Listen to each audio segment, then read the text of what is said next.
Hello दोस्तों, जेके study channel में आप सबों का स्वागत है।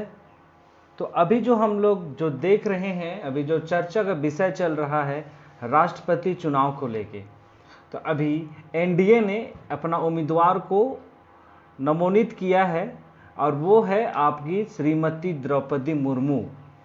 और ये कहा जा रहा है कि ये भारत की पहली आदिवासी महिला राष्ट्रपति हो सकती है। ठीक है, वैसे ज़्यादा चांसेस तो लग रहे हैं कि राष्ट्रपति हो जाएगी और ये हमारी देश की पहली आदिवासी महिला राष्ट्रपति भी बन सकती है। ठीक है, तो चलिए देखते हैं क्या होता है, क्योंकि ये चुनाव की बात है तो इस पर हम लोगों को ज़्यादा पढ़ना नहीं है, लेकिन हम लोगों को ये जानना है कि ये द्रौपदी मुर्मू है कौन और हमारे देश में राष्ट्रपति चुनाव के लिए क्या प्रक्रियाएं चलती हैं, उसके बारे में हमारे संविधान में क्या कहा गया है। उन सब बातों को हम लोगों को जानना बहुत ही आवश्यक है। ठीक है, तो सबसे पहले हम लोग जानेंगे कि ये द्रौपदी मुर्मू है कौन, क्योंकि ये अभी काफ़ी चर्चा की विषय में पड़ी हुई है और हर एक न्यूज़ चैनल, हर एक अखबार में आप उठा के देख लीजिए, इसी के बारे में पूरा डिटेल्स में आप सबों के सामने दिया जाता है। तो चलिए देरी नहीं करते हैं और जानते हैं ये द्रौपदी मुर्मू के बारे में कि ये कौन है। तो आप सबों की स्क्रीन में देख रहे हैं उनका पिक्चर, ये है फोटो उनका। द्रौपदी मुर्मू हमारे प्रधानमंत्री श्री नरेंद्र मोदी के साथ बातचीत करते हुए उनका ये पिक्चर है। ये नामांकन से एक दिन पहले का ये चित्र है। ठीक है, तो चलिए हम लोग अब जानते हैं ये द्रौपदी मुर्मू के बारे में कि द्रौपदी मुर्मू है कौन। तो यहाँ पे हम लोग देखते हैं, एक मिनट इसको थोड़ा छोटा कर लेते हैं। हाँ, तो यहाँ पे हम लोग देख रहे हैं कि ये जो द्रौपदी मुर्मू है उनका जन्म आपका 20 जून 1958 ईस्वी को उड़ीसा राज्य के मयूरभंज करके एक जिला है, वहाँ पे इनका जन्म हुआ था द्रौपदी मुर्मू का। और वो जो है द्रौपदी मुर्मू वो जनजाति समुदाय से आती है, वो भी संथाल जनजाति से उनका संबंध है। और जब वो शुरुआती तौर में अगर उनकी सेवकाई के बारे में हम लोग देखते हैं तो वो बतौर एक शिक्षक के रूप में उड़ीसा के सरकारी स्कूल में उन्होंने अपना सेवा दिया, सरकारी शिक्षक के रूप में। फिर उनको शिक्षा विभाग में जूनियर असिस्टेंट के रूप में वो सेवकाई दी उड़ीसा सरकार में। ठीक है, सेवा दी उड़ीसा सरकार में। फिर आगे हम लोग देखते हैं कि 1957 में उन्होंने पार्षद का चुनाव लड़ा था और उस पर वो विजयी हुई थी। ठीक है, पार्षद का चुनाव लड़ा था और उसमें विजयी हुई थी और वो पार्षद बनी थी। फिर 2000 ईस्वी में उड़ीसा विधानसभा को चुनाव हुआ और उसमें भारी वोटों से एमएलए का जो वोटिंग हुआ था, विधानसभा चुनाव हुआ था विधायक में, वो भारी मतों से विजयी हुई थी उड़ीसा विधानसभा में आपका 2000 ईस्वी में। फिर उसी समय उड़ीसा सरकार के द्वारा उसे परिवहन, वाणिज्य एवं मत्स्य पशुपालन विभाग का मंत्री बनाया गया था। परिवहन, वाणिज्य, मत्स्य पालन और पशुपालन विभाग का मंत्री बनाया गया था। फिर 2015 ईस्वी में देखते हैं तो वो झारखंड की राज्यपाल नियुक्त की गई थी भारत सरकार द्वारा और वो झारखंड की पहली आदिवासी महिला राज्यपाल नियुक्त हुई थी। ठीक है, 2015 में। और ये सबसे बड़ी उपलब्धि थी द्रौपदी मुर्मू के द्वारा। ठीक है, और इसमें आगे भी ये कहा जाता है कि अगर वो ये राष्ट्रपति चुनाव जीत जाती है तो वो भारत की पहली ट्राइबल, है ना, पहली ट्राइब महिला होगी। ठीक है, और वो भारत की दूसरी महिला राष्ट्रपति होगी। ठीक है, अब पहली कौन थी? पहली आपकी थी प्रतिभा पाटिल। ठीक है, प्रतिभा पाटिल वो हमारे देश की पहली थी।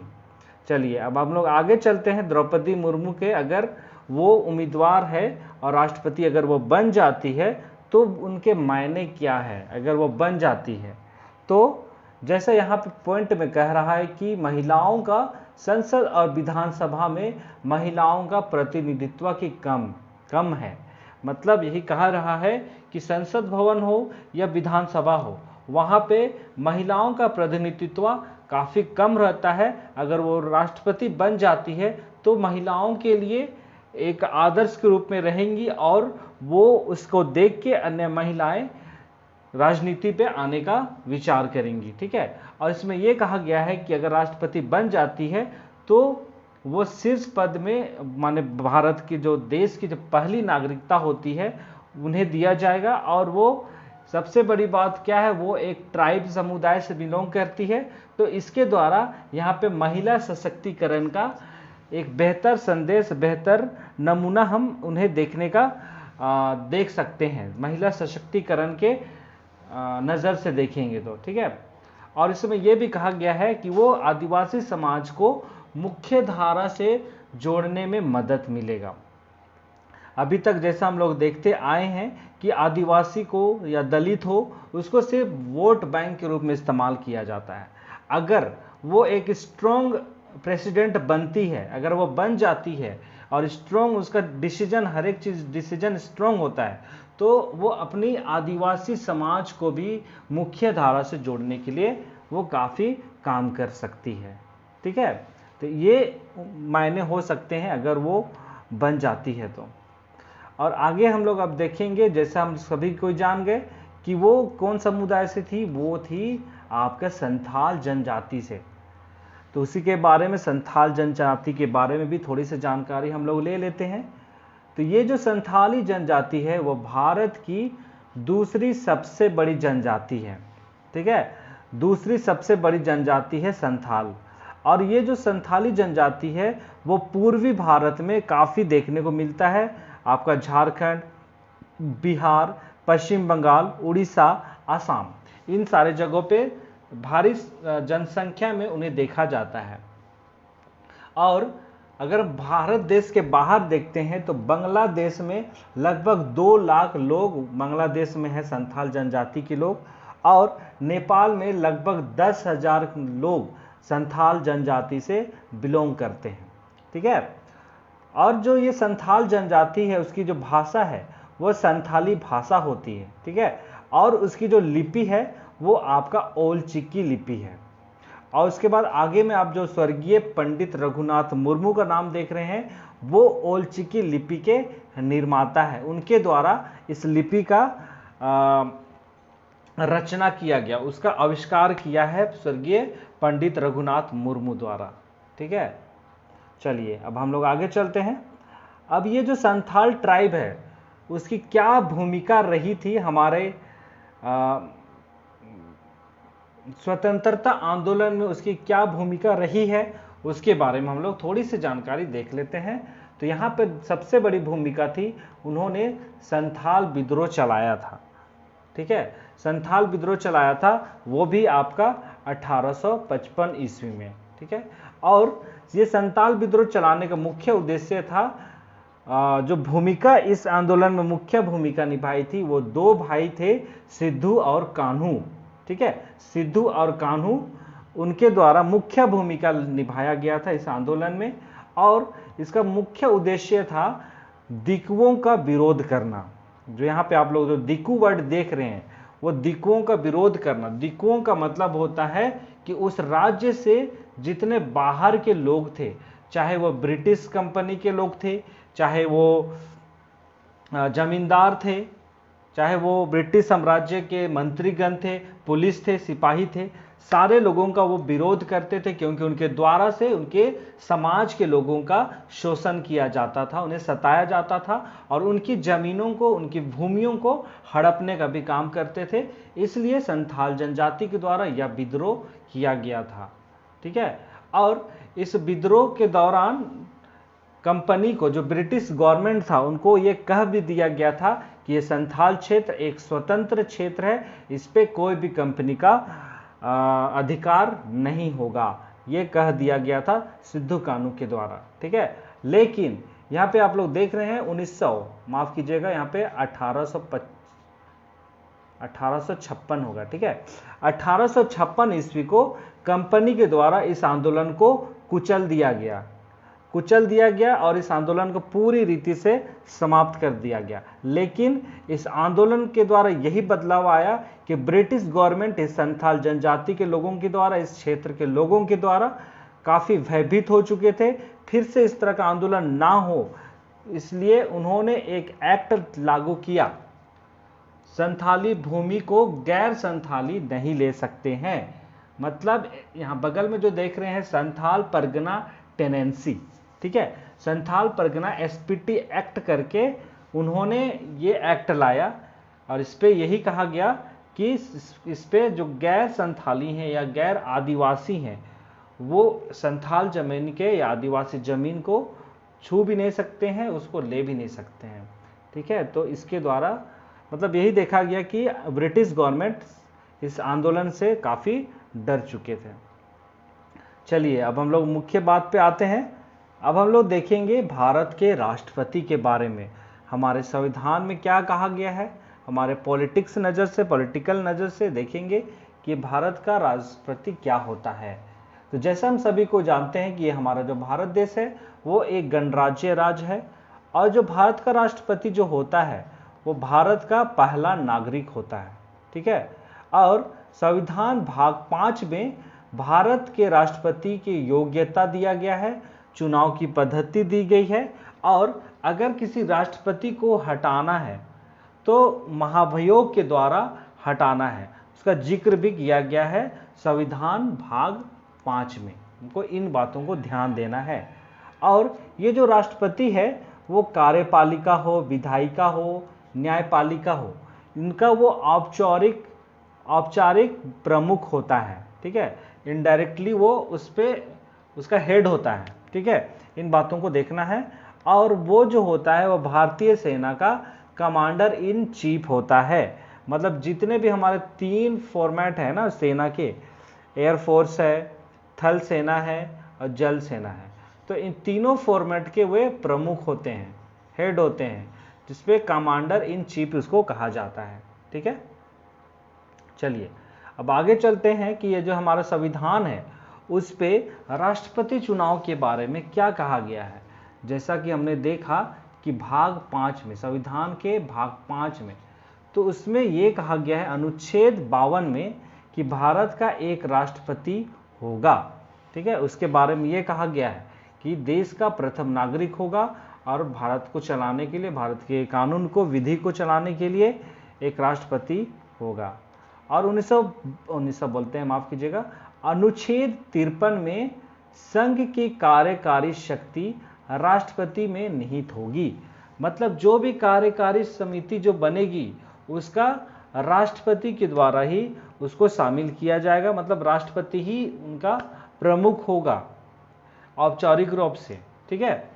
इनडायरेक्टली सही वो इस राष्ट्रपति इसमें शामिल होंगे, ये कहा गया है। और अनुच्छेद 54 में ये कहा गया है कि राष्ट्रपति के चुनाव में मतदान कौन करेगा, मतलब वोट कौन डालेगा राष्ट्रपति के चुनाव में, ये कहा गया है। और अनुच्छेद 55 में राष्ट्रपति चुनाव की विधि को बताया गया है कि राष्ट्रपति चुनाव का होने का तरीका क्या है, उनके कानून क्या है, उनके नियम क्या है, उन सारे चीज़ों को अनुच्छेद 55 में रखा गया है। और अनुच्छेद 56 में पद का कार्यकाल बताया गया है कि राष्ट्रपति का जो पद होगा वो इतने वर्ष के लिए होगा, 5 वर्षों के लिए होगा। मतलब इस तरह का इस पे वर्णन किया गया है अनुच्छेद 5 में। और अनुच्छेद 57 में पुनः निर्वाचन के लिए पात्रता, मतलब अगर कोई एक राष्ट्रपति अगर वो दोबारा राष्ट्रपति बन सकता है या नहीं बन सकता है, उसके लिए क्या पात्रता है, क्या योग्यताएं हैं, उन सब के बारे में इस अनुच्छेद 57 में दिया गया है। और अनुच्छेद 58 में राष्ट्रपति पद की योग्यता को दिया गया है कि राष्ट्रपति कौन बन सकता है, उसकी योग्यताएं क्या है, क्वालिफिकेशन क्या है, उन सब के बारे में दिया गया है, ठीक है। तो राष्ट्रपति के चुनाव से रिलेटेड मैं एक अलग से क्लास लेके आऊँगा, ठीक है, इसको लेके आप परेशान ना होइएगा। तो यहाँ पे हम लोग जान गए कि अनुच्छेद 52 से लेके 58 तक में राष्ट्रपति चुनाव से रिलेटेड इनके बारे में, इसके से संबंधित बात को लिखा गया है, ठीक है। इतना समझ में आ गया हो।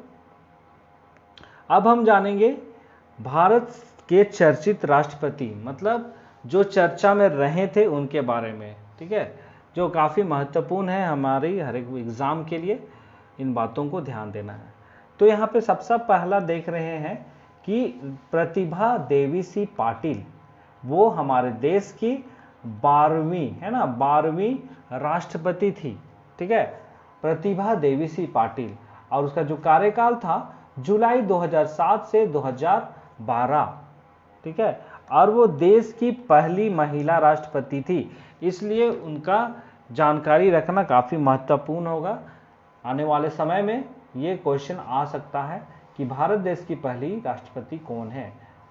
और वो 2004 से 2007 में वो राजस्थान की गवर्नर भी थी, राज्यपाल भी थी। ठीक है, राज्यपाल के रूप में भी उन्होंने अपना कार्यभार संभाला था।